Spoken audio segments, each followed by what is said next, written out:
بسم الله الرحمن الرحيم إن أصحاب الجنة اليوم في شغل فاكهون هم وأزواجهم في ظلال على الأرائك متكئون لهم فيها فاكهة ولهم ما يدعون سلام قولا من رب رحيم وامتازوا اليوم أيها المجرمون ألم أعهد إليكم يا بني آدم ألا تعبدوا الشيطان إنه لكم عدو مبين وأن اعبدوني هذا صراط مستقيم ولقد أضل منكم جبلا كثيرا أفلم تكونوا تعقلون هذه جهنم التي كنتم توعدون اصلوها اليوم بما كنتم تكفرون اليوم نختم على أفواههم وتكلمنا أيديهم وتشهد أرجلهم بما كانوا يكسبون. الحمد لله والصلاة والسلام على رسول الله وعلى آله وأصحابه ومن والاه أما بعد السلام عليكم ورحمة الله وبركاته. أعوذ بالله من الشيطان الرجيم بسم الله الرحمن الرحيم إن أصحاب الجنة የጀነት ሰዎች اليوم ዛሬ በፍርዱ ቀን ሁሉም ተሰብስበው የሥራቸውን ለማግኘት አላህ ፊት በሚቀርቡበት ቀን في شغل በሥራዎች ውስጥ ናቸው ፋኪሁና ተደሳቾች ሲሆኑ የሚዝናኑ ሲሆኑ ሥራ ውስጥ ናቸው። ጀነት ውስጥ የሌሉ ካፍር የሆኑ ቤተሰቦቻቸውን አያስታውሱም። በራሳቸው ሥራ በደስታቸው ይጠመዳሉ። እርስ በርስ በመዘያየር በደስታ ይሆናሉ። ሁም የጀነት ሰዎችን ወአዝዋጁሁም የትዳር አጋሮቻቸውም ፊ ዚላሊን የጀነት ጥላዎች ውስጥ ይኖራሉ። አለል አራኢኪ ባለጌጥ ባለ አጎበር አልጋዎች ላይ ሆነው ሙተኪኡና ለረፍት የተደገፉ ናቸው። እዚህ ዱንያ ላይ ሥራቸውን ስለጨረሱ ጀነት የረፍትና የመዝናናት ሀገር ስለሆነ ጥላ ውስጥ ባለጌጥ ባለ አጎበር አልጋ ላይ ሆነው ይደገፋሉ። ለሁም ፊሃ የጀነት ሰዎች የጀነት ውስጥ አለላቸው ፋኪሀቱን የተለያዩ ፍራፍሬዎች ወለሁም ለፍራፍሬም በተጨማሪ ለጀነት ሰዎች አለላቸው ማ የደዑና የሚፈልጉትና የሚመኙት ሁሉ አለላቸው። ማህማ ጠለቡ ወጀዱ ሰላሙን ጀነት ውስጥ የተለያዩ ጸጋዎችን ከማግኘት በተጨማሪም ከዛ በላይም ሰላሙን ቀውላ በቃል ሰላምታ አለላቸው ሚን ረቢ ረሒም ከጌታ ከአላህ ዘንድ ረሒም አዛኝ ከሆነው ከአላህ ዘንድ የቃል ሰላምታም ይቀርብላቸዋል። አላህ ራሱ ሰላም ይላቸዋል፣ መላኢኮች ሰላም ይሏቸዋል፣ በሰላም ኑሩ ይባላሉ። ይህ ለጀነት ሰዎች በዛ ቀን የሚነገር የምስራች ሲሆን የጀነት ተቃራኒ ጀሃነም ነው። ለጀሃነም ሰዎች ደግሞ ምን ይባላል? ወምታዙል የውማ ዛሬ ከምእመናን ተለይታችሁ ውጡ፣ ወደ ጀሃነምም ሂዱ ይባላሉ። አዩሃል ሙጅሪሙን እናንተ አመፀኞች ሆይ እምቢባዮች ሆይ አለም አዕሀድ ኢለይኩም ወደ እናንተ ትእዛዜን አላስተላለፍኩም እንዴ? አላዘዝኳችሁም አልነገርኳችሁም እንዴ? ያ በኒ አደማ እናንተ የሰው ልጆች ሆይ አላ ተዕቡዱ ሸይጣን ሸይጣንን አታምልኩ፣ ሸይጣንን አትታዘዙ ብዬ ዱንያ ላይ ያላችሁ ትእዛዝ አላስተላለፍኩም ነበር እንዴ? ምክንያቱም ኢነሁ ሸይጣን እኮ ለኩም ለናንተ አዱውም ሙቢን ጠላትነቱ ግልጽ የወጣ ጠላታችሁ ነው። ዱንያ ኸይራችሁን ያበላሻል። ሸይጣንን አትታዘዙ፣ ሸይጣንን አትገዙ አላልኳችሁም ነበረ? ወአን ዕቡዱኒ ሸይጣንን መታዘዝ መገዛትን ትታችሁ እኔም ብቻ ተገዙ ታዘዙ።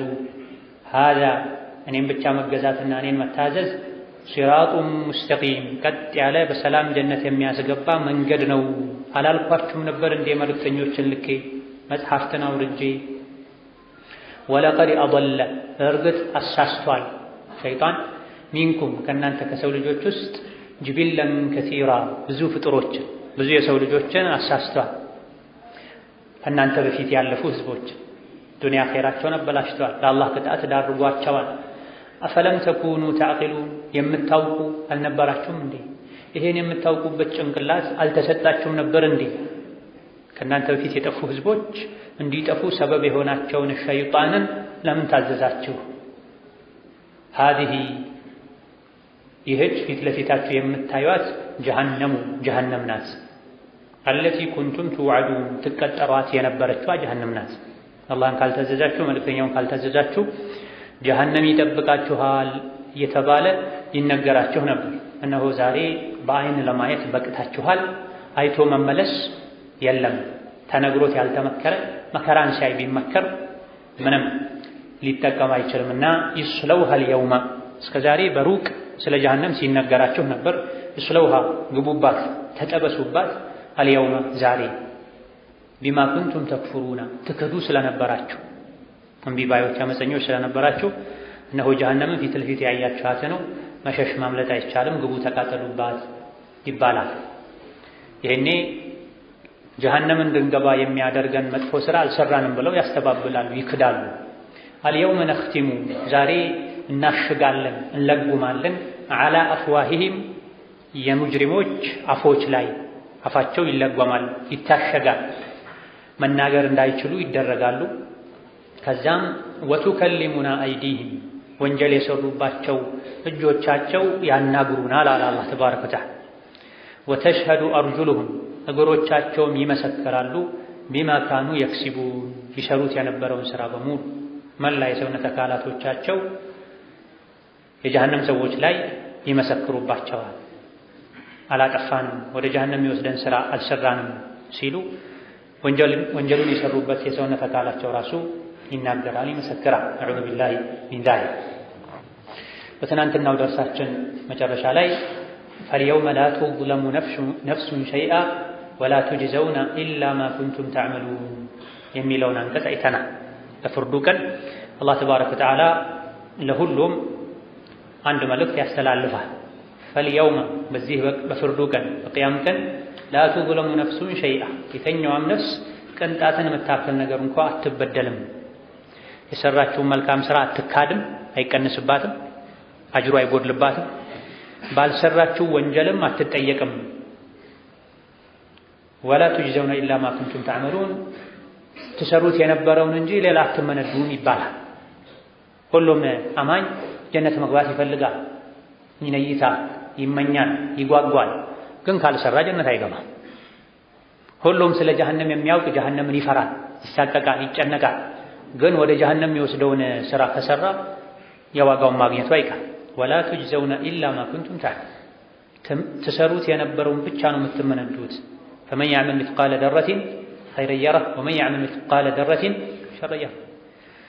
ብናኝን የምታክል ኸይር የሰራ ዋጋውን ያገኛል፣ ብናኝን የምታክል ሸር የሰራ ዋጋውን ያገኛል ተብሏልና ዛሬ ሁሉም የሥራውን ነው የሚያገኘው፣ ማንም አይበደልም ከተባለ በኋላ ደጋግ የአላህ ባሮችን ከአመፀኞች ከእምቢባዮች አላህ ይለያቸዋል። ለሁለቱም የሚመጥናቸውን ዜና እንዲደርሳቸው ይደረጋል። ልክ ለፍርድ ሲቀርቡ የቅያማ ሜዳ ላይ ሲሆኑ አላህ ተባረከ ወተዓላ ቀጥሎ ያለውን በይፋ ለሁሉም ያሳውቃል።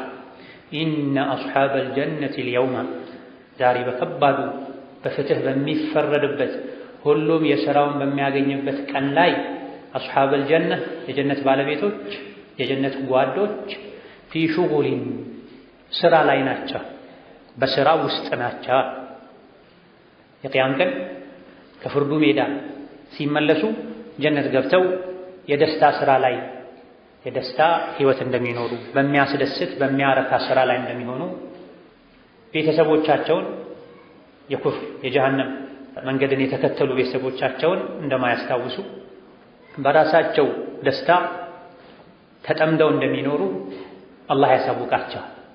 ይሄን ነው ኢነ አስሐበል ጀነቲ አልየውመ ፊ ሹጉል የተባለ ፊ ሹጉል ተብሎ ገይኑ በضمም ፊ ሹግል ተብሎ ገይኑ በሱኩንም ይቀራል። ሱሕት እንደሚባል ሁለቱም የአረብኛ ትክክለኛ ቋንቋ ነው። ሁለቱም እነ ኢብኑ ከሲር ናፊዕ ሌሎችም የቀሯቸው አቀራሮች ናቸው። ምንድነው የጀነት ሰዎች ስራ? ዛሬ የጀነት ሰዎች ፊ ሹጉሊን ስራ ላይ ናቸው፣ ስራ ውስጥ ናቸው። ጀነት ውስጥ ስራ አለ ወይ? ዱንያም ይሰራሉ አኼራም ይሰራሉ የተባለ እንደሆነ ስራቸው አስደሳች፣ አዝናኝ፣ እረፍት ሰጪ የሆነ ስራ። አብዱላህ ብን ዓባስ፣ አብዱላህ ብን መስዑድ፣ ሐሰኑል በስሪ፣ ቀታዳ፣ ሰዒድ ብኑ ጁበይር ሌሎችም በርካታ ሰሓቦች ታቢዕዮች አስሓቡል ጀነት አልየውመ ፊ ሹጉል የጀነት ሰዎች ዛሬ ስራ ውስጥ ናቸው የተባለው ፊ ኢፍቲዳል አብካራ ከጀነት ልጃገረድ የትዳር አጋሮቻቸው ጋር በመደሰት ላይ ናቸው አሉ። የጀነት ሰዎች ሁሌ በተገናኙ ቁጥር ለመጀመሪያ ጊዜ ግንኙነት እንደሚያደርግ ሰው ነው የሚሆኑት፣ እንደ ዱንያ ሳይሆን። አይሻ ረዲየላሁ ዐንሃ ይህን ሲሰሙ ፈሩ። ምክንያቱም ዱንያ ላይ ለመጀመሪያ ጊዜ ግንኙነት ሲደረግ ህመም ይኖራል። አይሻ ይሄ ውስጣቸው ላይ ተፈጥሮ ነቢን ሲጠይቋቸው ነገር ግን ህመም የለም ብለዋቸው፣ ሁሌም ለመጀመሪያ ጊዜ ግንኙነት እንደሚያደርግ ሰው በደስታ ግንኙነት እያደረጉ ይኖራሉ። ይሄ አንድ የጀነት ሰዎች በስራ በደስታ የሚጠመዱበት ሁኔታ ነው እንጂ ብቸኛው ነው ማለት አይደለም። ለዚህም ነው ወኪዕ ኢብኑል ጀራህ ከዓብደላህ ብን ዓባስም በሌላ ዘገባ ተጨማሪ ተፍሲር ተደርጎ ተላልፏል። ፊሰማዕያ የጀነት ሰዎች አስደሳች ዜማዎችን በመስማት በል እንደውም አውታርን በመስማት ክራር በመስማት የተጠመዱ ናቸው። የጀሃነም ስቃይ መከራ እነሱ ጋር አይደርስም፣ አያስጨንቃቸውም። ጀሃነም የገቡ ቤተሰቦቻቸው ጉዳይም አያስጨንቃቸውም። በራሳቸው ደስታ ውስጥ የተጠመዱ ናቸው። የደስታ ስራ ውስጥ ነው ያሉት። ከትዳር አጋሮቻቸው ጋር አልጋ ላይ በመደሰት እዚህ ዱንያ ላይ ዘፈንን ወንጀልን ከመስማት የጠበቁት ያራቁት ጆሮአቸው ደግሞ ወንጀል የሌለበት የጀነት ዜማን እንጉርጉሮን እንደውም ቃሉ ካልከበደ ዘፈንን የጀነት ሐላል ዘፈንን በመስማት አውታርን ክራርን በመስማት በደስታ ስራ ላይ ነው ያሉት። ሌላው ሙፈሲር ከልቢ ደግሞ ፊ ሹጉሊን ዐን አህሊ ናሪ ወዐማ ሁም ፊህ ላ የሁሙሁም አምሩሁም ወላ የዝኩሩነሁም። እነሱ እዚህ የጀነትን መንገድ ተከትለው ጀነት የመግባትን መስፈርት አሟልተው ጀነት ከገቡ በኋላ ጀሃነም ውስጥ ስላሉ ሰዎች አያስቡም። አንዴ ተወስኖባቸው ጀሃነም ከገቡ ዝምድናው ሙሉ በሙሉ ያልቃል፣ ይቆራረጣል። ምንም እንደማይታወቅ ሰው ይሆናል። ትዝም አይሏቸው። የራሳቸው ጉዳይ እንጂ የሌላ ጉዳይ አያሳስባቸው፣ ጭራሽ አያስታውሷቸውም። ሐሰኑል በስሪ ደግሞ ሹጊሉ ቢማ ፊል ጀነት ሚነ ነዒም ዐማ ፊህ አህሉ ናሪ ሚነል ዐዳዋ ጀነት ውስጥ ያለው ጸጋ ጀሃነም ውስጥ ያለውን ስቃይ የሰዎቻቸው ዘመዶቻቸው ጓደኞቻቸው የሚስተቃዩበትን የጀሃነም ስቃይ ያስረሳቸዋል። ከዱንያ በተቃራኒ ዱንያ ላይ አንድ ሰው ምንም ደስታ ውስጥ ቢሆን ቤተሰቦቹን ዘመዶቹን ሲያስታውስ ደስታው ይደፈርሳል። እንዴት እኔ እደሰታለሁ፣ እናቴ ህመም ላይ ሆና እንዴት እኔ እደሰታለሁ፣ ወንድሜ እስር ላይ ሆኖ የሚል ደስታን የሚያደፈርሱ ነገሮች ይበዛሉ። ይሄ የዱንያ ጠቢዓን ባህሪ ለቀድ ጁቢለት ዐላ ከደሪን ወአንተ ቱሪዱሃ ሰፍወን ሚነል አቅዳሪ ወልአክዳሪ። ዱንያ ድፍርስ ሆናን የተፈጠረችው መቼም አጠራም። ዛሬ ትደሰታለህ፣ ነገ ታዝናለህ፣ ትከፋለህ፣ ትደነግጣለህ። ዛሬ ታገኛለህ፣ ነገ ታጣለህ። ዛሬ ጤነኝነት ይሰማሃል፣ ነገ ማታውቀው ህመም ይሰማሃል። ይሄ የዱንያ ባህሪ ነው። ዱንያ ጥርት ብላ ሁሌ ሰላም ሆና እንድትኖር የፈለገ በሰላም መኖር የፈለገ ሰው በርሜል ውሃ ውስጥ ባህር ውስጥ ፍም እሳት ይፈልግ ተብሏል። ውሃ ውስጥ ፍም እሳት እንደማይገኘው ሁሉ ዱንያ ላይ ምንም አይደፈርስ ሰላም አይገኝም። እንደ ሁኔታው ዱንያን ማሳለፍ ነው እንጂ አኺራ ላይ ግን ይሄ የለም። የጀነት ሰዎች ጀነት ከገቡ በኋላ ጀነት ውስጥ አላህ በሰጣቸው ጸጋ ውስጥ ሆነው ሌሎች ወደ ጀሃነም የሄዱ ቤተሰቦቻቸውን ይረሳል። ካልሆነማ ምኑን ተደሰቱ? የጀነት ሰዎች ጀነት ገብተው አጠገባቸው ቤተሰብ ዘመድን ሲያጡ ሌላ ስሜት የሚሰማቸው ከሆነ አልተደሰቱም ማለት። ይሄን ስሜት አላህ ከውስጣቸው ያጠፋል።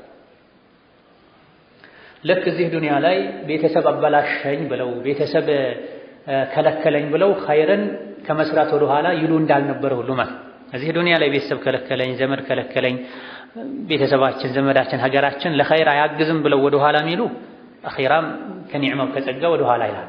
የሰው ልጅ የተወለደውን ብቻውን የሚሞተውን ብቻውን ጀነትም ይሁን ጀሃነም የሚገባው ብቻውን።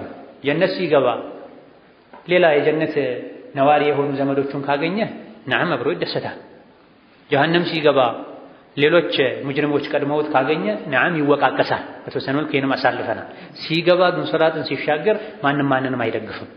የቀብር ጥያቄ ሲጠየቅ ማንንም አያስኮርጅም፣ አያግዝም። ከዚህ ዱንያ ላይ ወንድሜ፣ አባቴ፣ አክስቴ፣ እህቴ ሊል አይገባውም። የጀነትን መንገድ ካገኘ አንገቱን ደፍቶ ብቻውን ካገኘ ሁሉ ወደ ግራ ወደ ቀኝ ቢንጠባጠብ ረጅም ነው መንገዱ ብሎ ቢመለስ እኔ ጌታዬን እስክገናኝ ድረስ የሥራ መዝገቤን በቀኝ እጄ እስክረከብ ድረስ የጀነትን መንገድ አልለቅም ካለ ሌሎችን ከረሳቸው ስራቸው ያውጣቸው። አለይኩም አንፉሰኩም መክሬያችኋለሁ የሚብላችኋል እንግዲህ እኔ ራሴን ነው ማድነው ያለ የኸይር መንገድ ላይ ዒባዳ ላይ ብቸኛ የሆነ አኺራ ላይም ብቸኝነት አያጠቃውም። ስለ ቤተሰቦቹ አይጨነቅም። እነሱን እንዲረሳ ይደረጋል። ወከዛሊክ ፊ ሹጉሊን የሚለው ከኢብኑ ከይሳን እንደተነገረው ፊ ዚያረቲ ባዕድህም ባዕዳ እርስ በርስ በመዘያየር ስራ ውስጥ ላይ ናቸው። ጓደኛ ዘመዳሞች ዱንያ ላይ የሚተዋወቁ ሰዎች ጀነት ላይ ይዘያያሉ። በተዘያየሩ ቁጥር አንዱ ለሌላኛው ልዩ ሰው ሆኖ ይታየዋል። ባለፈው ከተገናኘን በኋላ ውበታችሁ ጨምሯል፣ ይበልጥ አምሮባችኋል፣ እናንተም ወላሂ ያኔ ከተገናኘን በኋላ አምራችኋል ይባባላል። ወከዛሊክ ፊ ضያፈቲላህ ተብሎ በአላህ መስተንግዶ ሆነው የአላህ እንግዶች ሆነው በስራ በመከበር በመኻደም ስራ ውስጥ ናቸው ተብሏል። እንደ ዱንያ የሚያደክም ስራ አይደለም። ምክንያቱም ጀነት ላይ ላ ነሰበ ፊሃ ወላ ሰኸብ ዱንያ ላይ ሰርቶ ደክሞ የሄደ ሁሉን ነገር የተቋቋመ ጀነት ከገባ በኋላ መድከም የለም። ጀነት ከገባ በኋላ መራብ የለም፣ መሰደድ የለም፣ መበሳጨት የለም፣ መታመም የለም፣ መጮህ የለም። የተለያዩ ሐዲሶች ላይ ቁርአን አንቀጾች ላይ እንደተነገረ ታዲያ ይሄ ለምን ስራ ተባለ? አስደሳች ስራ፣ እረፍት የሚሰጥ ስራ ነው። ወደ ጀሃነም ወደ ዱንያ እንዳያስቡ ሁሉን ስቃይ መከራ እንዲረሱ የሚያደርግ ስራ። ፊ ሹጉሊን ፋኪሁን ስራ ላይ ናቸው ሲባል ስራ ብዙ ጊዜ ዱንያ ላይ አድካሚ ነው። ያ እስታችን ላይ እንዳይመጣ ፋኪሁና በአንዳንድ አቀራሮች ፈኪሁን ተብሏል። ሁለቱም ተመሳሳይ ነው ትርጉም። ፋኪሁን ማለት ናዒሙና ሙዕጀቡና ቢማ ሁም ፊሂ ፈሪሑና ማለት ነው። ተደሳቾች ናቸው፣ በስራ ውስጥ ናቸው። ያ ስራቸው የሚያስደስት ነው፣ የሚያሳርፍ ነው፣ የሚያዝናና ነው። አላህ በሰጣቸው ጸጋ ስራ ላይ ነው ያሉት። ስራ አይፈቱም።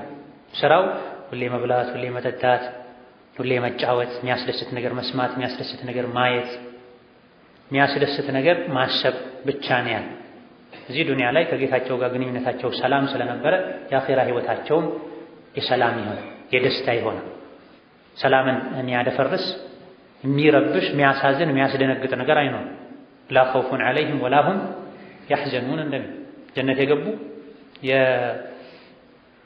የጀሃነምን ድልድይ በሰላም የተሻገሩ ሁለት እግሮቻቸውን ጀነት ላይ ያሳረፉ የአላህ ባሮች ሁሌም ይደሰታሉ፣ አይተክዙም፣ አያዝኑም። ሁሌም በሰላም በምቾት በድሎት ይኖራሉ፣ አይሞቱም። ሁሌም ይኖራሉ፣ አይሰደዱም፣ አይፈናቀም። ሁሌ ያገኛሉ፣ አያጡም። ጸጋዎቹን በየጊዜ አላህ ይቀያይርላቸዋል። የሆነ ምግብ በልተው ሌላ ሁለተኛ ዙር ያው ምግብ ሲመጣ ሌላ ጊዜ ሌላ አዲስ ጣዕም ነው ምግቡ ላይ የሚያገኙት። መሰላቸት የሚባል ነገር የለምን። ሁም የጀነት ሰዎች እነሱም ወአዝዋጁሁም የትዳር አጋሮቻቸውም ፊ ዚላሊን የጀነት ጥላ ውስጥ ናቸው። ዚላል ጀምዑ ዚል ነው። አንድ ሲሆን ዚል ይባላል፣ ብዙ ሲሆን ዚላል ይባላል። የጀነት ዛፎች ጥላዎች አሏቸው። የአንዱ ዛፍ ጥላ ብቻ ፈጣን ፈረሰኛ ፈረስ የጋለበ 100 ዓመት ቢሄድ ዳሩን አይዘልቀውም ብለዋል ነብዩ ሰለላሁ ዐለይሂ ወሰለም። ጀነት ውስጥ ጡባ የሚባል ዛፍ አለ።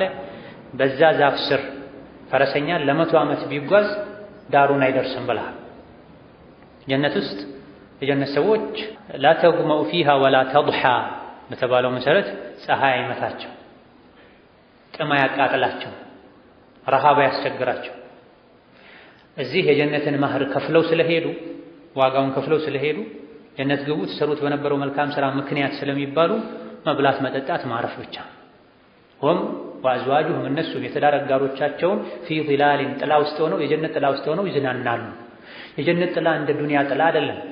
ዱንያ ላይ የሆነ ጥላ አምሮ ሄደህ ቁጭ ስትል ከግራ ከቀኝ ቆሻሻ መጥፎ ነገር ልታየውም ልታሸት ትችላለህ። እንደው ጠርገኸው አጽድተኸው ብትቀመጥ ከተወሰኑ ደቂቃዎች በኋላ ሰዓታት በኋላ ፀሐይ ወደ አንድ ጎን ስትዘነበል ጥላውን ታጣለህ። የጀነቱ ከዚህ ሁሉ የጠራ ነው። የጀነት ጥላ ረጅም ነው፣ ሰፊ ነው፣ ቋሚ ነው። እኩሉሃ ዳኢሙን ወዚሉሃ ቲልከ ዑቅበ ለዚነ ተቀው ወዑቅበ ልካፊሪነ አናር እንደሚል የጀነት ምግቦች እንደዚሁም ጥላዎች ዳኢሙን ቋሚዎች ናቸው። ይሄ አላህን የፈሩ ሰዎች መጨረሻቸው ነው፣ መግቢያቸው ነው። ያመፁ የካዱ መጨረሻቸው እሳት ነው ይላል። ስለዚህ ፊ ዚላሊን በጥላዎች ውስጥ ናቸው ሲባል አሁን የተገለጸው አይነት ጥላ ውስጥ ናቸው። ሁሌ ቋሚ የሆነ ጥላ ነው። እንደገና ደግሞ ሙምተዲን ሸዲዲል ኹድረቲ ወነዲሪን በጣም አረንጓዴ የሆነ እንደገና ደግሞ ደማቅ የሆነ የሚያስደስት ታይቶ ማይጠገብ። ከዛ ላይ ደግሞ ከጥላው ላይ የጀነት አዋፎች ሆነው ደስ የሚል ዜማ የወፍ ዜማ የሚያሰሙበት ነው። አለል አራኢኪ ባለ አጎበር ባለ ጌጥ አልጋዎች ላይ ሆነው ሙተኪኡነ ይደገፋሉ። ደው ስልስላው ራሱ የቁርአኑ አገላለጽ ልብን ይዞ ወደ ጀነት የሚበር ነው። እዚህ ስራቸውን ጨርሰው በሰላም ጀነት ገብተው ምድረ በዳ ላይ ባዶ መሬት ላይ አይደለም የሚኖሩት። ከጀሃነም መዳናችሁ ብቻ ይበቃችኋል ዝም ብላችሁ ኑሩ አይባልም። ጀነት ሲገቡ ጀነት ሁሉ ነገር ተዘጋጅቷል። አላህ ራሱ ጀነትን አስውቧል። መጨረሻ ጀነት የሚገቡ ሰዎችን ደረጃ ከተናገሩ በኋላ ነብዩ አለይሂ ሰላቱ ሰላም መጀመሪያ በአንደኛ ደረጃ የሚገቡትንማ የነዚህ መከበሪያቸው፣ ማረፊያቸው፣ መስፈሪያቸው ይህ ነው የሚባል አይደለም። ኡላኢካ ገረስቱ ከራመተሁም ቢየዲ የእነሱን እንግዳ መቀበያ ጀነት እኔ ራሴ በእጄን የሰራሁት ብሏል አላህ ብለዋል ነብዩ ሰለላሁ ዐለይሂ ወሰለም። ታይቶ ማይታወቅ ተሰምቶ ማይታወቅ ታስቦ ማይታወቅ ጸጋ ይጠብቃቸው። ከዛ ላይም በየጊዜው ምን ትፈልጋላችሁ የተባሉ ይጠየቃሉ። በየጊዜው አላህ በመላእክቶች ስጦታ ይልክላቸዋል፣ ሀዲያ ይልክላቸዋል። ሁሉ ነገር ተዘጋጅቶ ተሟልቶ ይጠብቃቸዋል። ኡድኹሉል ጀነተ ቢማ ኩንቱም ተዕመሉን ግቡ ወደ ጀነት ተሰሩት በነበረው ይባላል ይበልጥ ደስ እንዲላቸው። ጀነት ውስጥ የገቡ ሰዎች ሁሌ ስራ ላይ ናቸው። ስራ ሲባል የሚያደክም ስራ እንዳይመስላችሁ፣ የሚያሳምን የሚያሰለች ስራ እንዳይመስላችሁ። ፋኪሁን የሚደሰቱ ናቸው በስራቸው። ምንድነው የጀነት ሰዎች ስራ? መብላት፣ መጠጣት፣ ደስ የሚል ዜማ መስማት፣ ከትዳር አጋር ጋር አልጋ ላይ ማሳለፍ። ሁሌ ቤት ውስጥ አልጋ ላይ ማሳለፍም ሊከብድ ይችላል። እንደ ዱንያ እንደው ስናየው ሰዎች ዱንያ ላይ መናፈሻ እንሄድ ይላል፣ አየርን ቀይር ይላል። እዛ ጀነት ውስጥም ሆነው ሁሉም የጀነት አየር ተመሳሳይ ነፋሻ ከመሆኑ ጋር ሁም ወአዝዋጁሁም ፊ ዚላል የዱንያን 10 እጥፍ የሚሆን ይዞታ አላህ ለአንድ ሰው ይሰጣል። ያው መጨረሻ ጀነት ለሚገባው እዛ ላይ ሆኖ በየጥጉ በየአካባቢው ባሉ ጥላዎች ውስጥ ሆኖ ከትዳር አጋሩ ጋር አለል አራኢኪ ተንቀሳቃሽ ባለጌጥ አልጋዎች ላይ ይሆናሉ። ሙተኪኡነ ይደገፋሉ። እረፍት ብቻ ነው፣ አድካሚ ስራ የለም። ጸጋ ብቻ ነው፣ ብሶት የለም። ያልቅብኛል ብሎ መፍራት የለም። ለሁም ፊሃ ለጀነት ሰዎች ጀነት ውስጥ አለላቸው ፋኪሀቱን በየአይነቱ ፍራፍሬ አለላቸው። ፋኪሀቱን ተብሎ ልቅ የተደረገው ለዚህ ከሁሉም አይነት ፍራፍሬ አለላቸው። ወይኑ፣ ዘይቱኑ፣ ሩማኑ፣ ሌሎችም እዚህ ዱንያ ላይ ያለ በስም እናውቀው ጀነት ላይ ከዱንያው በብዙ እጥፍ የሚሻል ሆኖ እሾህ የሌለው ሆኖ የሚያደክም ፍሬ የሌለው ሆኖ ተዘጋጅቶ ሰዎች ያነሱ ብቻ እያጣጣሙ የሚበሉት ሆኖ ይጠብቃቸዋል። ፊሂማ ፋኪሀቱን ወነኽሉን ወሩማን ፋኪሃ በየአይነቱ ፍራፍሬ አለ። ከፍራፍሬ ውስጥ እዚህ ብዙ ሰዎች የሚወዱት በተለይ ቁርአኑ በቋንቋቸው የወረደ ሰዎች ዘንድ የሚወደደው ፊሂማ ፋኪሀቱን ወነኽሉን ወሩማን ነኽል አለ፣ ቴምር አለ። ቴምር ምናልባትም ወደኛ ሀገር የሚመጣው አንዳንድ ሀገር ላይ ለፈረስና ለግመል ቀለብ የሚሆነው ሊሆን ይችላል። የመጨረሻ ዝቅተኛ ደረጃው ነው ወደ ደሃ ሀገሮች የሚላከው። አንዱ ኪሎ ብቻ በ2000 በ3000 ሪያል የሚሸጥ የቴምር አይነት አለ። እሱም ትልልቅ ባለሀብቶች ባለስልጣኖች ዛፉ ላይ ያለ ቀድመው ቀብድ ከፍለው የሚያቆዩት ከቴምሮች ውስጥ ለየት ያለ ጣዕም ያለው ሲያዩት ደስ የሚል የሚያስጎመጅ ዛፉ ላይ እንዳለ ይሄን ያክል እኔ እፈልጋለሁ ተብሎ ቀድሞ የሚከፈልበት ትልልቅ ባለስልጣኖች እንጂ የማያገኙት የቴምር አይነት አለ። በብዙ መቶ የሚቆጠር የቴምር አይነቶች አሉ። ቴምር አልወድም የሚሉ ሰዎች አሉ። እንዴት ነው በቴምር አላህ የሚያጓጓን? አንተ ጋር ያደረሰውን ቴምር ነው ማትወደው። እዚህም ገና ስታየው ከሩቅ አፈህ በውሃ እንዲሞላ የሚያደርግ የቴምር አይነት የምግብ አይነቶች አሉ። በማያጓጓ ነገር አላህ አያጓጓም። አንተ ወይም አልተረዳኸውም ይሆናል ወይም ስላላየኸው ይሆናል ወይም እዛ ደረጃ ያልደረሰ የቆሸሸውን የወረደውን አይተህ ሊሆን ይችላል እንጂ በማያጓጓ ነገር፣ በማያስደስት ነገር፣ በማይጠቅም ነገር አላህ እየነገረ አያጓጓ። ቁርአን ላይ ጀነት ላይ አለ ተብሎ ከተነገረ ልትጓጓ ይገባል። ከኢማም አሕመድ እንደተነገረው ከጀነት ምግቦች ዱንያ ላይ የለም ሙሉ በሙሉ የጀነት ምግብ የሚመስለኝ እንደ ሙዝ አሉ። ምክንያቱም የጀነት ምግብ ከቆሻሻ የጠራ ነው። ሙዝ ሙሉ በሙሉ ተሸፍኖ ያለ ነው። አብዛኛውን ጊዜ ሲገለጥ ጥርት ብሎ ነው የሚታየው። አልፎ አልፎ ባያያዝ በስቶር አደራረግ ችግር ምክንያት የተበላሸ ሊገጥመው ይችላል። አስሉ ግን እንደ ከዱንያ ምግቦች በጀነት ምግብ የሚመስለው የሚመሳሰልብኝ ምግብ የለም እንደ ሙዛ። ሌሎችም ሊኖሩ ይችላል። ነገር ግን የዱንያው ስም ብቻ ነው። አንዳንዴ ሌሎች መኽሉቆችም ሊጋሩ ይችላሉ። አምሮህ የገዛኸው የዱንያ ምርጥ ምግብ ስትከፍተው ሌላ ኸልቅ አኸር የተህበት ልትለው ትችላል። ጀነት ላይ እንደዛ የለም። ነዚፍ ነው፣ ንጹህ ነው፣ ለአንተ ተብሎ የተዘጋጀ ነው። ለሁም ፊሃ ፋኪሀቱን ከሲራ ሌላ አንቀጽ ላይ እንዳሳለፉ ብዙ አይነት ፍራፍሬዎች አሉ። ወለሁም ማ የደዑና ፍራፍሬ ብቻ አይደለም ሌላም የሚመኙትና የሚፈልጉት የሚጠይቁት ሁሉ አለላቸው። ብዙ ጊዜ ኢብኑ ከሲር እነዚህ አይነት አንቀጾች ላይ መህማ ጠለቡ ወጀዱ ይላል። የትኛውንም ነገር ከፈለጉ ያገኙታል።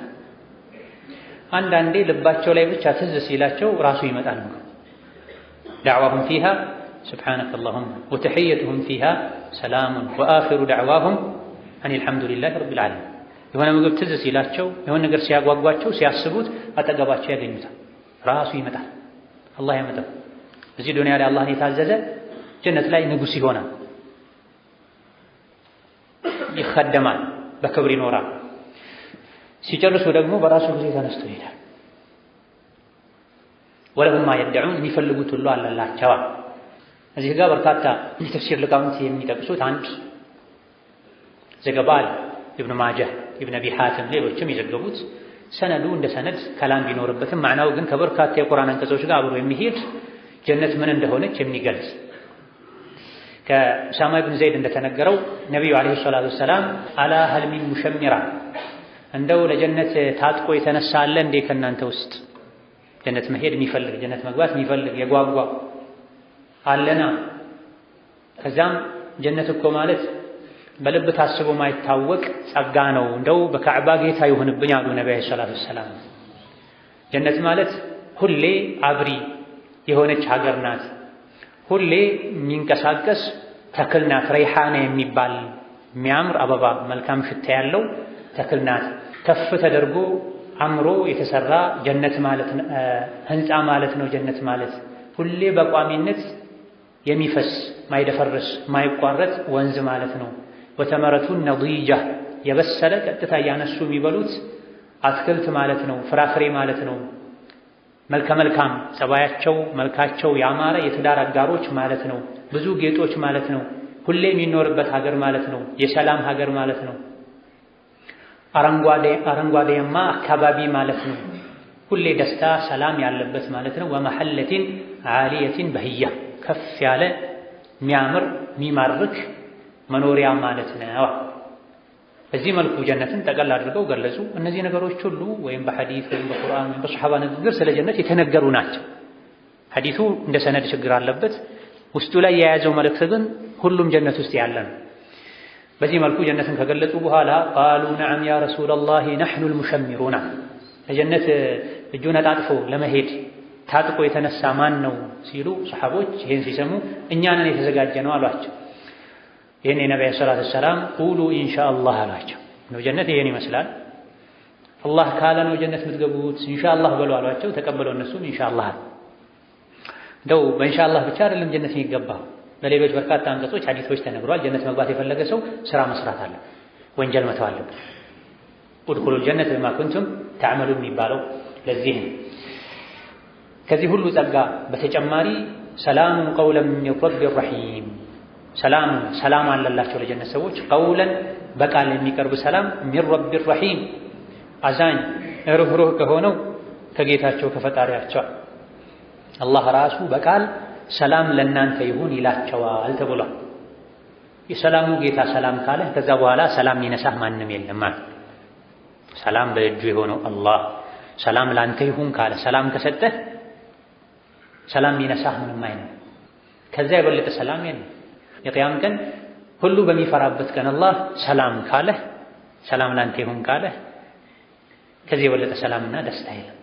ትልቅ ባለስልጣን ሰላም ቢልህ፣ አንቱ የሚባል ሰው ሰላም ቢልህ፣ ሰዎች ምናልባት እሱን ሰላም ለማለት ከፍለው ሰላም የሚልህ ሰው፣ ከሱ ለመታየት የሚጥሩ ሰው መጥቶ ሰላም ቢልህ ቢዘይርህ ምንድነው የሚሰማ? ደብዳቤ ቢልክልህ ምንድነው የሚሰማ? የቂያም ቀን እዚህ ዱንያ ላይ ሰብረው ለጀነት ለበቁ ሰዎች አላህ ሰላምታ ያቀርብላቸዋል። ቀውለን በቃል ራሱ አላህ ራሱ ሰላም ይላቸዋል።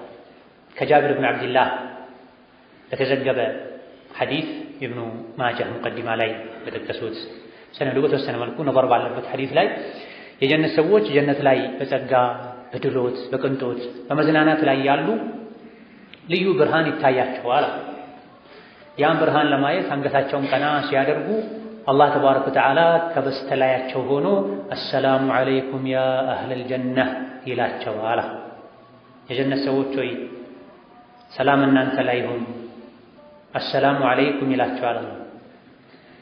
ይሄ ነው ሰላሙን ቀውለን ሚን ረቢር ረሒም የተባለዋ። ይሄኔ አላህ ተባረከ ወተዓላ ያያቸዋል፣ እነሱም አላህን ያዩታል። በዚህ መልኩ አላህን ማየት ላይ እስካሉ ድረስ ወደ ሌላ ነገር ዘር ብለው አያዩም። ከዛ የተሻለ ምንም የሚታይ ነገር የለም ማለት። እዚህ ነው የጀነት ሰዎች የመጨረሻ ደስታቸው አላህን ማየት ነው። ሊለዚነ አሕሰኑል ሑስና ወዚያዳ። ጀነት ላይ ብዙ የተዘረዘሩ ጸጋዎች አሉ።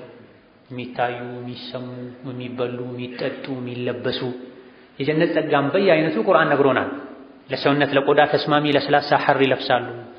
ጆሮን ልብን የሚያስደስት አእምሮን የሚያረጋጋ የጀነት የተፈቀደ ዜማን በሑረል ዐይን በሚስቶቻቸው በዊልዳን ሙኸለዱን በተለያየ መልኩ ዜማዎችን ይሰማሉ።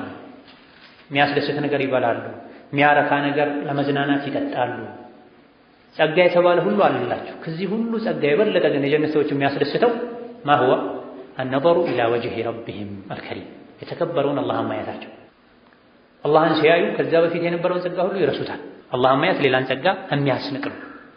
ስለዚህ በዚህ መልኩ አላህ ከላይ ሆኖ የጀነት ሰዎች ሰላሙ ዐለይኩም ሲላቸው ሁሉም አንገታቸውን ቀና አድርገው ረቡል ዓለሚንን ያያሉ። አላህ ተባረከ ወተዓላ ሰላም ብሏቸው እስኪጋረድ ድረስ ሌላ ነገር አያዩ። ሰላም ብሏቸው አይተውት ሲሄዱ በረካቸው ይጨምራል፣ ኑራቸው ይጨምራል፣ ብርሃናቸው ውበታቸው ይጨምራል፣ የተሰጣቸው ኒዕማ ጸጋቸው ያድጋል።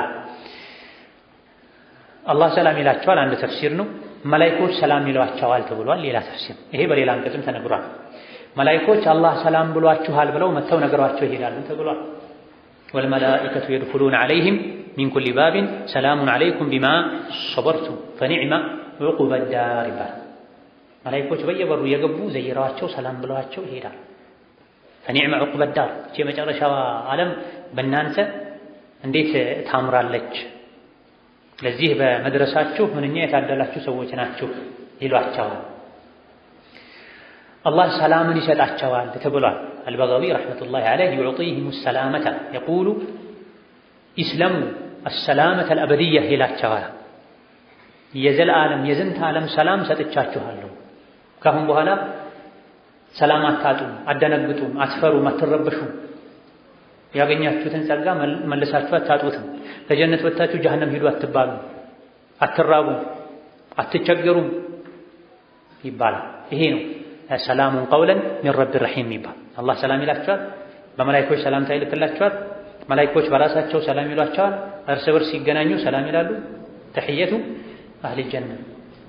ከዚህ በተጨማሪ ደግሞ እንደው ሰላሙ ለጊዜው ብቻ በጆሮ የሚሰማ አይደለም። ቅድም እንዳልነው ሰው ሲያልፍ ሰላም ብሎ ሲያልፍ ሰው ደስታ ይሰማዋል። እንደው በዱንያ ያውም ለሱ ምንም አይጠቅም ሰው እንኳን ከመሆኑ ጋር በደረጃ በስልጣን ከፍ ያለ ሰው ሰላም ሲለው ሌላ ደስታ ይሰማዋል። ነገር ግን እዚህ የንጉሶች ንጉስ ዱንያ አኺራ የሱ የሆነችው አላህ ሰላም ይላቸዋል፣ ሰላሙ አለይኩም ይላቸዋል። ከዚህ በተጨማሪ በጆሮ ከመሰማቱም አልፎ የዘላለም ሰላምን ሰጥቷችሁ ይላቸዋል አላህ ተባረከ ወተዓላ። የሰው ልጅ ከምንም በላይ የሚያስፈልገው ሰላም። ብር ቢኖርህ፣ ሀብት ቢኖርህ፣ ስልጣን ቢኖርህ፣ ልጅ ቢኖርህ፣ እውቀት ቢኖርህ፣ ሙያ ቢኖርህ ሰላም ከሌለ ምን ያደርጋል? ሰላም ሲኖር ነው ሁሉም ተባብሮ ተደማምሮ የሚያምረው የሚያኖረው። የዚህ ጀነት ትልቁ አንድ ጸጋ ሰላም ነው። ጀነት ዳሩ ሰላም ናት፣ የሰላሙ ሀገር ናት ለጀነት ሰዎች። በተቃራኒው ደግሞ ጀሃነም የመከራ ዓለም ናት። ከሙሐመድ ብን ከዕብ አልቁረዚ እንደተነገረው ዑመር ብን አብዱልዓዚዝ የሚባሉት ታላቁ ታቢዒ ፍትሃዊው ኸሊፋ ስለ ጀነት ሲናገሩ ምን አሉ? ኢዛ ፈረደ ላሁ ሚን አህሊል ጀነቲ ወናር፣ የጀነት የጀሃነም ሰዎች ጉዳይ ተለይቶ ካበቃ ፍርድ ከተሰጠ በኋላ አላህ ተባረከ ወተዓላ በብርሃናማ የደመና ጥላ ላይ ሆኖ መላኢኮች አጅበውት አላህ ተባረከ ወተዓላ ይመጣል። ከዚያ የጀነት ሰዎችን ሰላም ይላቸዋል። የጀነት ሰዎችም ከረቡል ዓለሚን ቀጥታ ለቀረበላቸው ሰላምታ መልስ ይሰጣሉ። ይሄ ነው ሰላሙን ቀውለን ሚን ረቢ ረሒም የሚለዋ። ከዚያ በኋላ ሰሉኒ እናንተ የጀነት ሰዎች ሆይ ጠይቁኝ ምን ትፈልጋላችሁ ይላቸዋል። ፈየቁሉነ ይሄን የጀነት ሰዎች ይላሉ ማዳ ነስአሉካ አይ ረቢ፣ ጌታዬ ሆይ ጌታችን ሆይ ምን እንጠይቅህ? አይደለም ጠይቁኝ ይላቸው።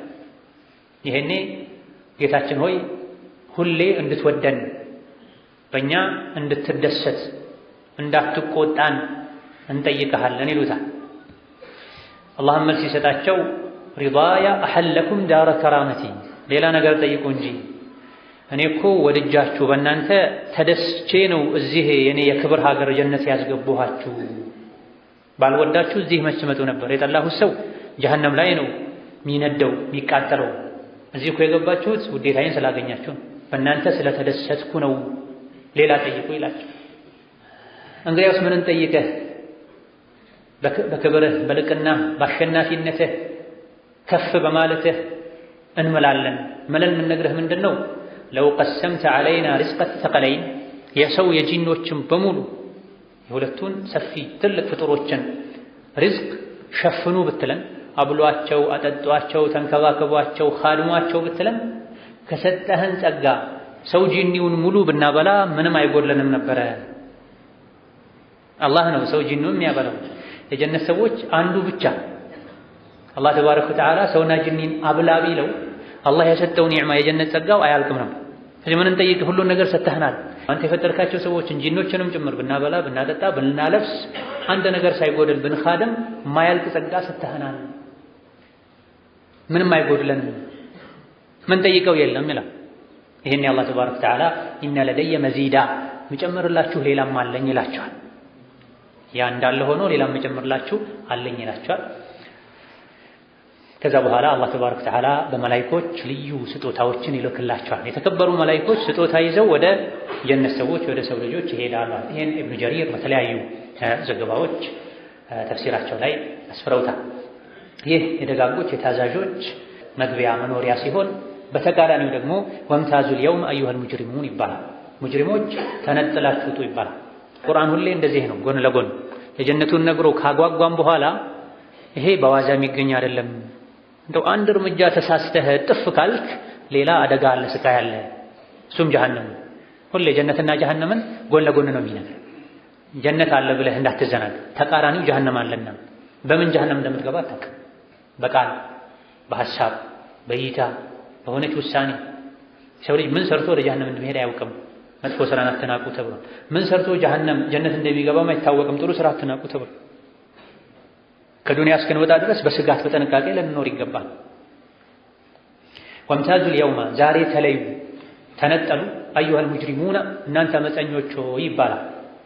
ይሄን የሚባሉት መቼ ነው? የቂያም ቀን ሲቀላቀሉ ከሙስሊሞች ጋር ከሙእሚኖች ጋር ሙጅሪሞች እምቢባዮች አመፀኞች ሲቀላቀሉ ተለይታችሁ ውጡ ይባላል።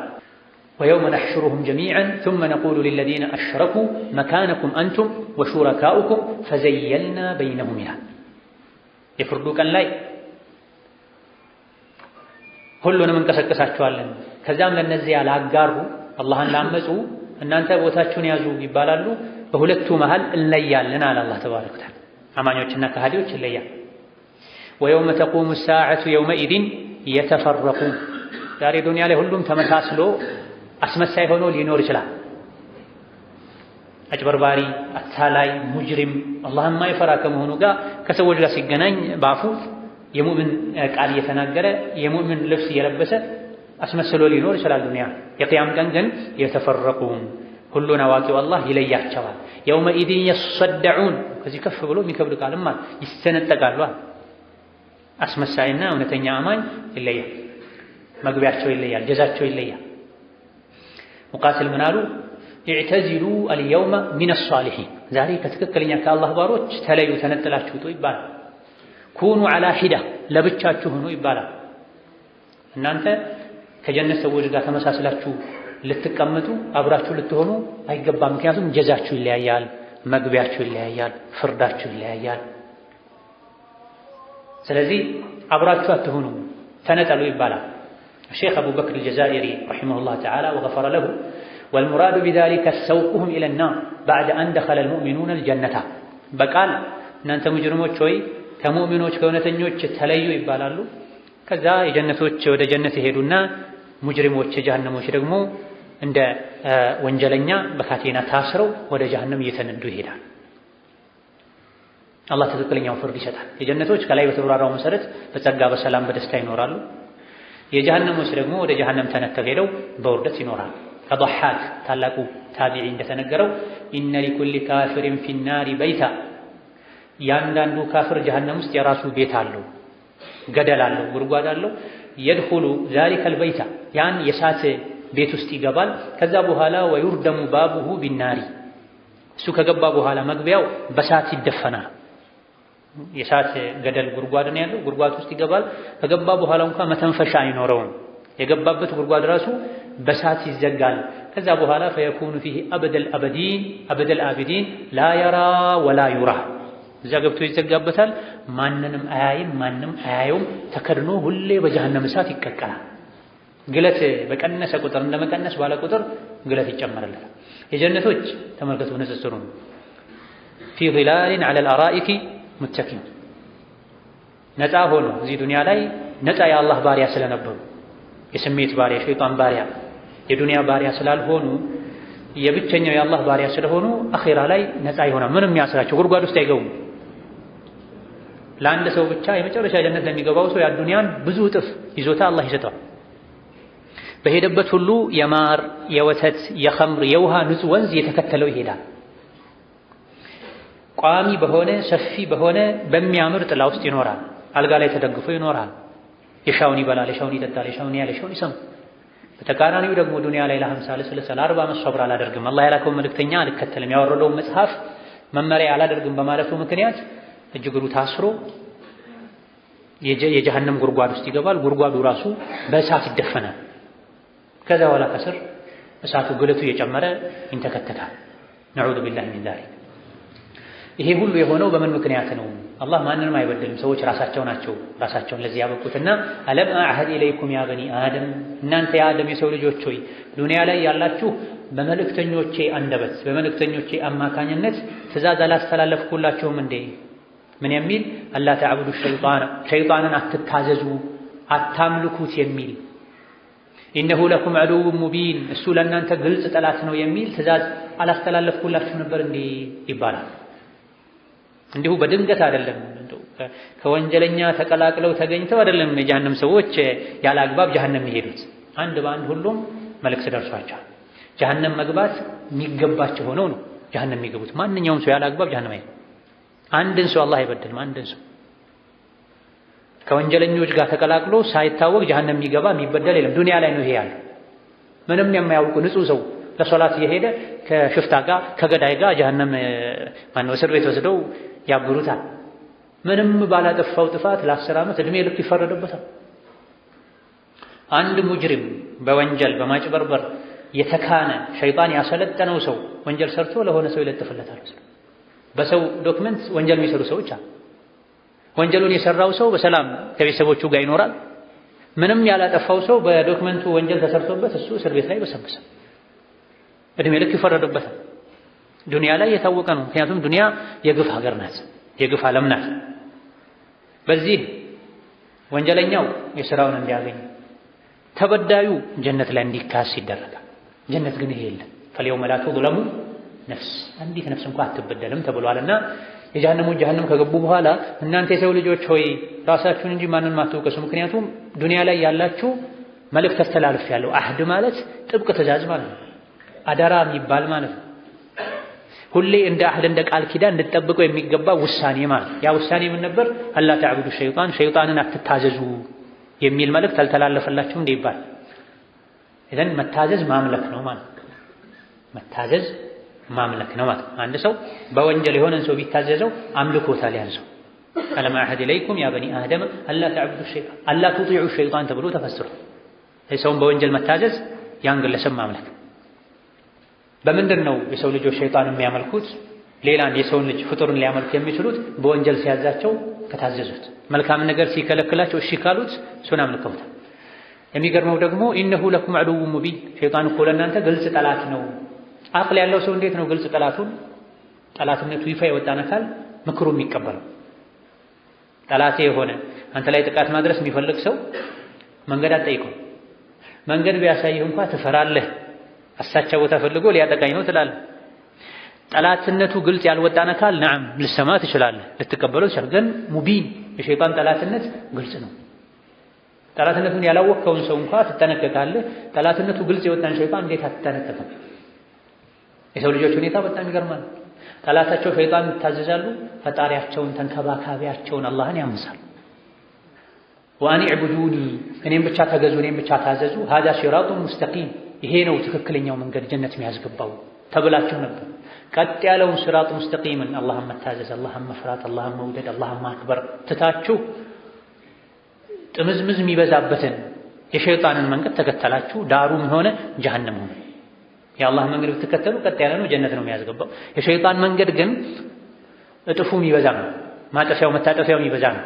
ተደብቆ ጓሮ በጓሮ የሚካሄድ ነው። የአላህ መንገድ ግልጽ። ማንም ሶላት ሲሰግድ አያፍርም፣ ዘካ ሲያወጣ አያፍርም፣ ሐጅ ሲያደርግ አያፍርም፣ ዘመድ ሲጠይቅ አያፍርም። ሰው ሲገድል ግን ሁሉም ያፍራል። ዝሙት ሲሰራ ሁሉም ይደበቃል። ሰው ሲገድል ጨለማን ተገን አድርጎ ነው። የዚህ ሸይጣን መንገድ ሁሌ ድብቅ ነው፣ ስውር ነው። የአላህ መንገድ እሳ ሙስተቂም ነው፣ ግልጽ ነው። አንገትን ቀና አድርገህ የምትሄድበት የአላህ መንገድ ላይ መጓዝ፣ የመልእክተኛ መንገድ ላይ መጓዝ ምኑ ያሳፋል? ግቡ አልሰጠም ወለደ አልበላም አላበላም ማለት አያሳፍርም። ምንም እንኳ ወደ ቂያማ ተቃርበን ይሄ አሳፋሪ ቢሆን አሁን ላይ ነገሩ ተገልብጦ ግቦ ካልሰጠህ፣ ሪባ ካልበላህ ካላበላህ፣ ዙሪያ ጥምጥም ካልሄድክ ቀና ብለህ መኖር አትችልም። የድሮ ሰው ፋራ ትባላል፣ ዘመኑ ያልገባህ ትባላል። ሸይጣን በዝተው የሸይጣን ሰራዊቶች ስራ አስፈጻሚዎች በዝተው ሙእሚኖች አንሰው። እውነተኛ ሙእሚኖች በሁሉም ቦታ ላይ ሙስተቂሙን ብቻ ነው መከተለው። በጓሮ መጣ ነገር የለኝም እኔ ይኸው የኔ መንገድ ግልጽ ነውና ግልጽ መንገድ ላይ እንገናኝ የሚሉ ድፍረት የኢማን ድፍረት ያጡ ስለበዙ ወለቀድ አضل በርግጥ አጥምሟል አሳስተዋል ሚንኩም ከእናንተ ከሰው ልጆች ውስጥ ጅብለን ከቲራ ብዙ ፍጡርን ብዙ ሰውን አፈለም ተኩኑ ተዕቂሉ እንደው ከዚህ እንኳን አትማሩም እንዴ? ሸይጣን ብዙ ሰዎችን አሳስቶ ዱንያ አኺራቸውን አበላሽቷል። የአላህን በላ እንዲወርድባቸው አድርጓል። አላህ እንኳን ሸይጣን ጠላታችሁን አትታዘዙት ባይላችሁ እንኳን ከእናንተ በፊት ብዙ ሰዎችን ከማጥመሙ አትማሩም ነበር እንዴ? ስንቶች ናቸው የሸይጣንን ምክር ሰምተው ገደል የገቡ? አቡ ጀህል የሸይጣንን ምክር ሰምተው የነፍሱን ጥሪ ሰምተው፣ ፊርዓውን የሸይጣንን ምክር ሰምተው የጠፋ ሁሉ የጠፋው የሸይጣንን ምክር በመስማቱ። ከዚህ እንኳን አታስተነትኑም ነበር? አቅሎቻችሁ መልካም ስራን ለመስራት ወንጀልን መጥፎን ነገር ለመተው እንዴት አልጋበዟችሁም? ከዛም በተጨማሪ አላህ ለአቅላችሁ ሰጥቶ አልተዋችሁም። በአቅላችሁ ነገሩን ለዩ አላላችሁም። መልእክተኛ ልኮ አህድ ኢለይኩም መልእክት ትእዛዝ አስተላልፈው ነበር፣ እምቢ አላችሁ። هذه جهنم ينبي باينታችሁ ውጤት جهنم የሥራችሁ የመጥፎ ሥራችሁ ጀዛ جهنم ነው هذه جهنم ውጪት جهنم التي كنتم توعدون ዱንያ ላይ ሆናችሁ ትቀጠሯት የነበረችው መልእክተኞች ያስጠነቅቋችሁ ያስፈራሯችሁ የነበረችው جهنم እቺ ናት ይስለውሃ እስከዛሬ ሲነገራችሁ ነበር ዛሬ አይታችሁ ብቻ ልትመለሱ እንዳይመስላችሁ ይስለውሃ ገብታችሁ ተጠበሱባት ሸልይ ማለት ገብቶ መጠበስ ማለት ገብቶ መውጣት ብቻ እንደው ከራስ የተከላከሉ መኖር ሳይሆን ሙሉ በሙሉ መጠበስ ማለት ቢማ ኩንቱም ተክፉሩና ትክዱ ስለነበራችሁ በኩፍራችሁ በእምቢ ባይነታችሁ ነፍሳችሁን በወንጀል በማቆሸሻችሁ ምክንያት የሥራችሁን ታገኛላችሁ በጀሃነም ውስጥ ግቡ ቅመሷት ተሰቃዩባት ይባላሉ ይሄን ውሳኔ ሲሰሙ ያስተባብላል ይክዳሉ ለዚህ የሚያበቃ ወንጀል አልሰራንም ይላል ይሄኔ አላህ የራሱን ሥራ ይሰራል ከአላህ የሚያመልጥ ማንም የለም ዱንያ ላይ ከሰው ከፍርድ ከባለስልጣን ከፖሊስ አለንጋ ዱላ ልትተርፍ ትችላለህ በአግባቡም ያላግባብ ዋሽተህም ሸውደህም ምክንያቱም የሰው ልጅ ደካማ ያየውን ሁሉ ከካድከው ራሱን መልሶ ሊጠረጥር ይችላል አላህ ግን ከሱ የሚሰወር ነገር የለም ሁሉን ነገር ያውቃል ሁሉን እርምጃ መውሰድም ይችላልና አይ እኛ ወንጀል አልሰራንም ይላሉ ጀሃነም ግቡ ሲባል እስከዛሬ ስትቀጠሯት ስለሷ ሲነገራችሁ የነበረችው ጀሃነም ይኸው ፊት ለፊታችሁ ሂዱ ግቡ ተቀቀሉባት ሲባሉ ለዚህ የሚያበቃ ወንጀል አልሰራንም ይላል ከራሴ እንጂ ምስክር አልቀበልም ይላል ሰው ልጅ ከራሴ እኔ ለራሴ ምስክር መሆን ፈልጋለሁ እንጂ መላእክቶችም ይበድሉኛል መልእክተኞችም ያልሆነውን ይናገሩብኛል እንደው ለአላህ ሚሳነው ነገር ያለ ይመስላል ማታለል ይፈልጋል መሸወድ ይፈልጋል እዚህ ዱንያ ላይ እንደለመደው والله ربنا ثم لم تكن فتنتهم الا ان قالوا والله ربنا ما كنا مشركين ዱንያ የለመዱትን ውሸት አላህ ፊትም ይደግሙታል ያም እዚህ በውሸት ከጥፍር እስከ ፀጉራቸው የተሞሉ ሰዎች አሉ ከሁሉም ውሸት ችግር ውሸት የሚያድናቸው ይመስላቸው በሐቅ የትም መድረስ አይቻልም ይላል ዘመኑ የውሸት የማስመሰል የማጭበርበር ዘመን ነው ሐቀኛ ሆናለሁ ካልክ ትጎዳለህ ይሉሃል ውሸት የሚያሰለጥኑ የሚያለማመዱ ሰዎች አሉ ውሸታም ሆነ አስመሳይ ሆነ لا والله الصدق منجيك إن خفته والكذب مرديك وإن أمنته ውሸት ያዋርደሃል ብትተማመንበት እንኳን እውነት ሐቅ ያድነሃል ብትፈራው እንኳን نعم ውሸታሞች በበዙበት ዘመን የፍርድ ቤቱ ሚዛን ራሱ ጫፍና ጫፉ ውሸት በሆነበት ዘመን ሊያስፈራ ይችላል ልትጎዳ ትችላለህ ግን አላህ ይከሳል ሐቅ ይቀጭጫል እንጂ ይቀጥናል እንጂ አይበጠስም ይባል የሆነ ቀን ሐቅ ይወጣል እስከዛ ግን ዋጋ ላይ ያስከፍል ይችላል ሲራጡል ሙስተቂም ላይ እስካለ ድረስ ተደርሳል ታዲያ እዚህ ዱንያ ላይ ውሸትን የለመዱ ማታለል ማጭበርበርን የለመዱ ሁሉን አዋቂው አላህ ፊትም ሆነው ይቀጥሉበታል አይ ወንጀል አልሰራንም አላመሰንም ጀሃነም የሚያስገባን ስራ የለብንም ጀሃነም ግቡ መባላችን ልክ አይደለም ሲሉ اليوم نختم على افواههم ዛሬ አፎቻቸው ላይ እናሽጋለን እናተማለና እንለጉማቸዋለን መናገር የማይችሉ ዲዳዎች ይሆናሉ ይሰሩት የነበረውን ወንጀል ማስተባበል እምቢ ይላቸዋል ራሳቸው ተጀክቱ መግለጽ ይፈልጋሉ ግን እንዳይንቀሳቀስ ይደረጋል ከዛም ወተከሊሙና አይዲህም እጆቻቸው ያናግሩናል ወተሸዱ አርጁሉሁም እግሮቻቸው ይመሰክራሉ ቢማ ካኑ የክሲቡን ይሰሩት በነበረው ስራ እጅና እግር እንደ ዋና የሰውነት አካል ተነገሩ እንጂ እጅ ብዙ ጊዜ ወንጀል የሚሰራው እሱ ነው እጅ ወንጀልን ቢሰራ ከወንጀሉ ቦታ የሚያደርሰው እግር ነው ለዋንኞቹ እነዚህ ሁለቱ ተነገሩ እንጂ فيشهد فينطق كل عضو بما كان يعمل ዱንያ ላይ ወንጀል የሰራ የሰውነት አካል ሙሉ በሙሉ ይናገራል አንድም ሳይቀር ረጅሙ ኢማም ሙስሊም የዘገቡት የአቡ ሁረይራ ሐዲስ ላይ የቂያም ቀን አላህ ተባረከ ወተዓላ ባሪያውን ያገኘዋል ከዛ በግል ያናገራል አይ አብዲ አንተ ባሪያዬ ሆይ ዱንያ ላይ ያለህ አላከበርኩህም አላላኩህም አልዳርኩህም ቀዝቃዛ ውሃ ጠግበህ ረክሰህ እንድትጠጣ አላደረኩህም ፈረሱን ግመሉን መጓጓዣውን አላገራሁልህም በድሎት በምቾት በቅንጦት እንድትኖር አላደረኩህም እንዴ ብሎ አላህ ባሪያውን ይጠይቃል ሁሉም በያቅሙ አላህ ይሄን አድርጎለታል መብላት መጠጣት መተንፈስ የአላህ ኒዕማ ነው ጌታዬ ሆይ እውነት ነው ይሄ ሁሉ ተደርጎልኛል ይላል ከዛ አላህ ምን ይለዋል እንደው ዱንያ ላይ በዚህ መልኩ በቅንጦት ሳኖርህ አንድ ቀን ሞተህ እኔ ፊት እንደምትቆም ታስብ ነበር እንዴ ታረጋግተህ ነበር ትዘጋጅ ይሄን ትፈራ ነበር ይላል አይ ጌታዬ ይሄን እንኳን አልተዘጋጀሁበትም ነበር ይላል።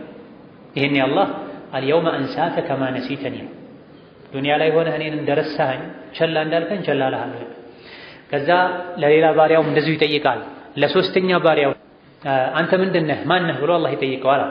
ይሄኔ ሙናፊቁ እኔ አንተ ባሪያ ነኝ፣ ባንተ አምኛለሁ፣ በነብይህ አምኛለሁ፣ ባወረድከው መጽሐፍ ተዳድሬያለሁ፣ ጾሜያለሁ፣ ሰደቃ ሰጥቻለሁ ያለ ራሱን ይክባል። ያለ የሌለውን ስለ ራሱ ይናገራል። ይሄኔ አላህ ተባረከ ወተዓላ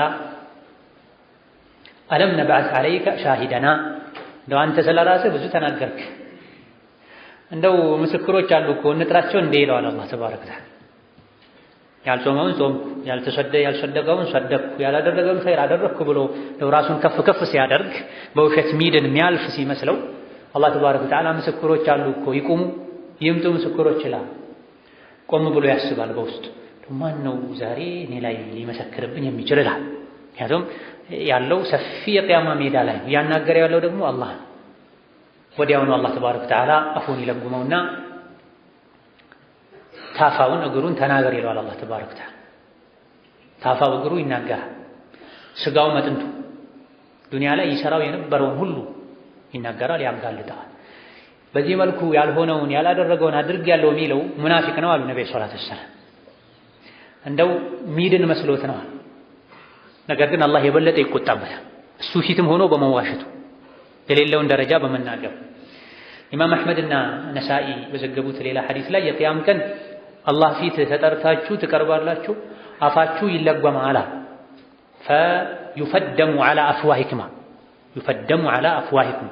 ፊዳም ማለት ፈረስ፣ በሬ መሰል እንስሳት እንዳይበሉ የበሉ እንዳያስቸግሩ፣ እህል ሲወቃ ማሳ ውስጥ ሲታረስባቸው እንዳያስቸግሩ አፋቸው ውስጥ የሚደረግ እንደ ጣሳ ወይም ለዚህ የተዘጋጀ ከብረት የሚሰራ ነገር አለ፣ አፈን እንዳይከፈት የሚያደርግ አላይ ደግሞ የተናከሱ የሚያስቸግሩ ያልለመዱ ያልተገሩ እንስሳት አፍ ላይ የሚደረግ ፊዳ የሚባል ነገር አለ።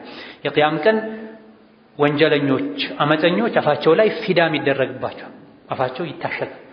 ከዛ በኋላ የሰውነት አካልን ተናገር ይባላል። ፈአወሉ ማ ዩስአሉ ዐን አሐዲኩም ፈኺዙሁ ወከፉሃ። ከእናንተ ውስጥ የመጀመሪያ ከሰው ልጅ አካል መመስከር የሚጀምረው መናገር የሚጀምረው እጅና ታፋ ጉልበት ነዋል። እጅና እግር እንደማለት። ከአነስ ብን ማሊክ እንደተነገረው ኢማም ሙስሊም በዘገቡት ሐዲስ ነቢ ጋር ቁጭ ብለን ነቢዩ ሳቁ አሉ። አነስ ነቢ ሳቁና ምን ነው ለምን ሳቅ አትሉኝም? እንዲያ ለምን እንደሳቁ ታውቃላችሁ? ለምንድን ነው ያ ረሱላህ የሳቁት? አላሁ ወረሱሉ አዕለም። ለምን እንደሳቁ አናውቅም አሏቸው። ይሄኔ ሚን ሙኻጠበቲል ዐብዲ ረበሁ የቂያም ቀን የሰው ልጅ ከጌታው ሲነጋገር የሚኖረው ሁኔታ አስቆኝ ነው ይላል።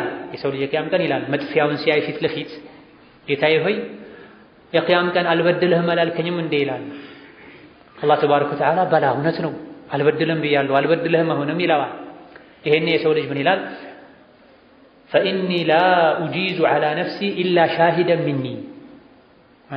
እኔ ላይ የሚመሰክር ከራሴ ከመጣ እንጂ አልቀበልም ይላል። እንደው ራሱ ላይ ማይጨክን ይመስለዋል። የሚፈርድበት የሚመሰክርበት ማይመጣ ይመስለዋል። እንደው ማንም አይበደልም ብለሃል፣ ዛሬ እኔ ምስክር የምፈልገው ከራሴ ብቻ ነው፣ ከኔ ውጭ የሆነ ምስክር ካስመሰከርከብኝ በድለኸኛል ማለት ነው ይላል። ማይመስል ክርክር ነው ከረቡል ዓለሚን ጋር ማይገጣጠመውን ማገጣጥ። ይሄን የአላህ ተባረከ ወተዓላ ምን ይላል? ከፋ ቢነፍሲከ አልየውመ ዐለይከ ሸሂደን ወቢልኪራሚል ካቲቢነ ሹሁዳ ይባል። ለአላህ የሚሳነው ነገር የለም። ለሁሉ ነገር አላህ መፍትሄ ያበጅቷል። ለሁሉም የሚገባውን ያደርጋል። ማንም ከአላህ አይበልጥም፣ ማንም ከአላህ አያመልጥም። ዱንያ ላይ የሰው ልጆች በሸር በተንኮል ተመርቀው ርቀው ሄደው ብዙ ችግሮችን እዛው መፍታት ስለሚችሉ አላህ ዘንድም የገጠማቸውን ችግር በተንኮል በዘዴ በሽወዳ የሚወጡት የሚፈቱት ይመስላቸዋል። አላህን እንደው የሚያቅተው ይመስላቸዋል።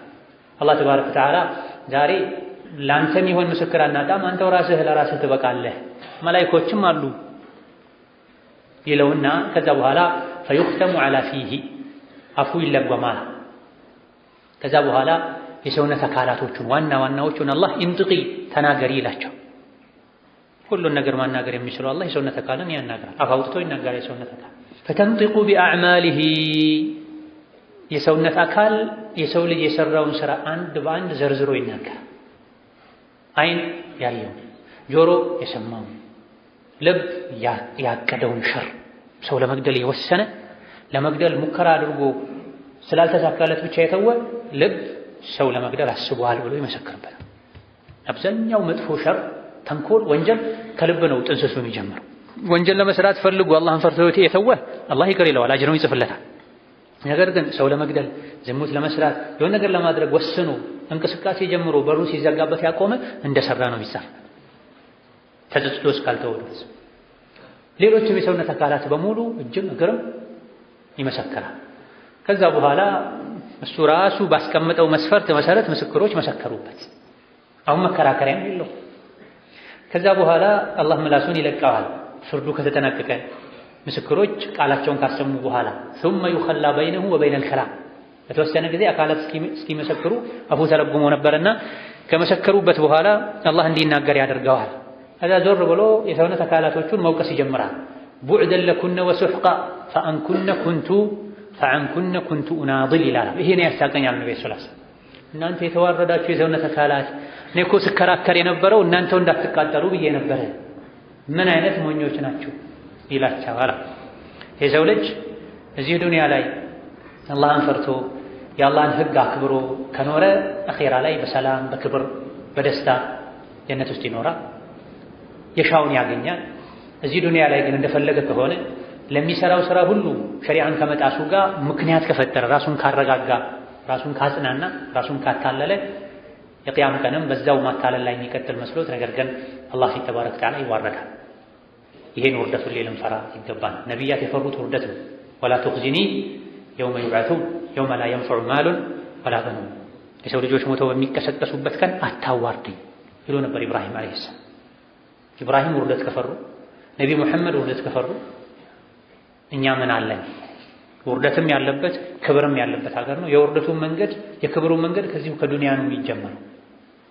የመረጥነውን መንገድ ዱንያ ላይ የመረጥነውን መንገድ ቁርአን ሐዲስ የመረጠው የጠቆመው መንገድ ነው ወይ ወይስ እኔው ራሴ የመረጥኩት ኢብሊስ ያሳመረልኝ መንገድ ብለን ራሳችን ልንመረምር ሁሌ መሪያችንን ቁርአን ልናደርግ ይገባናል። هذا والله تعالى أعلم.